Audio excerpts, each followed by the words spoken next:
Hi, I'm Stacey with WTI.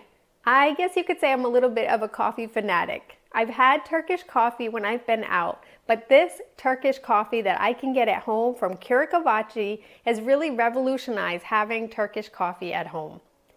The can comes nice and fresh, and you can tell right away when you open it that this is the real deal. The coffee grounds are really finely ground, which is exactly what you need to be able to get that authentic taste. Once you brew this Turkish coffee either in your Turkish pot or if you want to do a pour over, you really notice how wonderful that it tastes. It's really smooth, it has some texture to it, it has a little bit of a kind of honey taste to it, and if you add in cardamom pods, you really get the authentic real thing.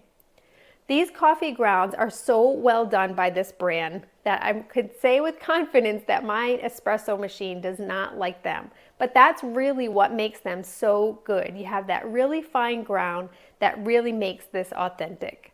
I love Turkish coffee because I also notice you don't get that normal caffeine buzz from it, but rather you just get smooth, really beautiful coffee.